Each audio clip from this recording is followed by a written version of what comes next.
आज एक बहुत ही दिलचस्प वायरल हिंदी हॉरर कहानी पर बात करते हैं। समझने की कोशिश करते हैं कि कैसे बस कुछ शब्द इतना गहरा डर पैदा कर सकते हैं। तो चलिए सीधे कहानी में उतरते हैं। जरा सोचिए, ये सुनने को मिले एक नई नौकरी। कितनी अच्छी खबर है ना? सब कुछ कितना नॉर्मल और उम्मीदों से भरा लगता है। और बस यहीं पर सब कुछ बदल जाता है। वो जो खुशी का माहौल था, उस पर अचानक एक अजीब से खौफ का साया पड़ जाता है। सिर्फ इन 4 शब्दों ने पूरी कहानी का मूड ही पलट दिया। तो ये कोई नॉर्मल जॉब की शर्तें नहीं हैं। नहीं, ये एक ऐसी दुनिया का इंट्रोडक्शन है जहां अगर नियम तोड़े तो उसकी कीमत बहुत बहुत बड़ी हो सकती है। तो ये है वो 5 नियम। हर एक नियम एक अलग तरह के खतरे की तरफ इशारा कर रहा है। यहाँ जिंदा रहना बस इस बात पर डिपेंड करता है कि इन अजीब से नियमों को कितनी सख्ती से माना जाता है। ठीक है, तो चलिए अब एक एक करके इन नियमों की गहराई में उतरते हैं और देखते हैं कि ये हमारे अंदर के किस डर को जगाते हैं। पहला नियम, इसमें जो सबसे डरावनी चीज है वो है शब्द वो। ये वो कौन है, क्या है, हमें कुछ नहीं पता। और बस यही अनिश्चितता कि कोई है जो हमें देख रहा है, यह हमारे अंदर सबसे गहरा डर पैदा करती है। ये नियम हॉरर का एक क्लासिक फॉर्मूला इस्तेमाल करता है, बंद दरवाजा।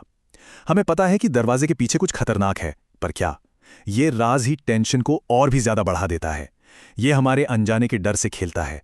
अब अगले 2 नियम ये डर को और भी पर्सनल बना देते हैं।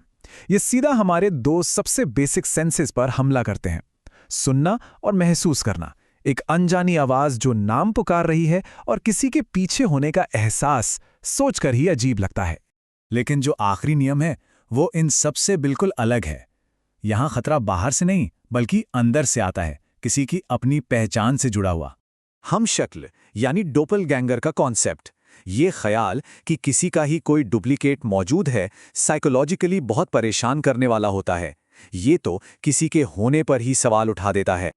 और जरा इस हिदायत को देखिए, भागना मत, मतलब जो हमारा पहला सर्वाइवल इंस्टिंक्ट होता है कि खतरे से भागो, वही करने से मना किया जा रहा है। ये पूरी तरह से असहाय महसूस कराने वाली बात है। कुछ नहीं करना है, बस आंखें बंद कर लेनी है।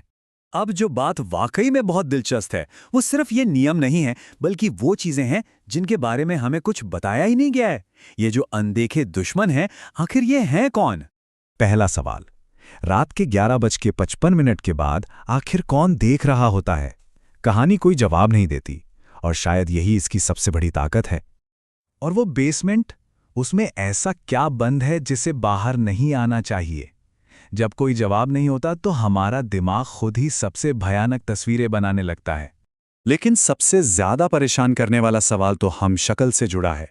आखिर वो चाहता क्या है?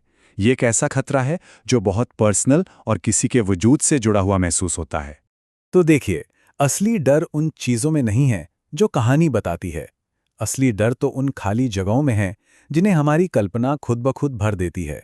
तो चलिए अब आखिर में समझते हैं कि ये कहानी इतनी असरदार क्यों है, और ये जो रूल्स हॉरर की शैली है, इसकी मुख्य तकनीकें क्या होती हैं। ये कहानी इन्हीं तकनीकों का इस्तेमाल करती है।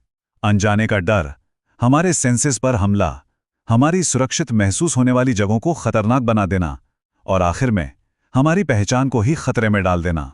सिर्फ 5 छोटे छोटे सिंपल से नियम, और नतीजा एक ऐसा डर जिसकी कोई सीमा नहीं। ये दिखाता है कि कम शब्दों में कहानी कहना कितना पावरफुल हो सकता है। आखिर में बस एक सवाल जो सोचने पर मजबूर करता है, अगर किसी को ये नौकरी ऑफर होती इन्हीं शर्तों के साथ, तो क्या कोई ये काम करना चाहेगा? क्या फैसला होता उसका?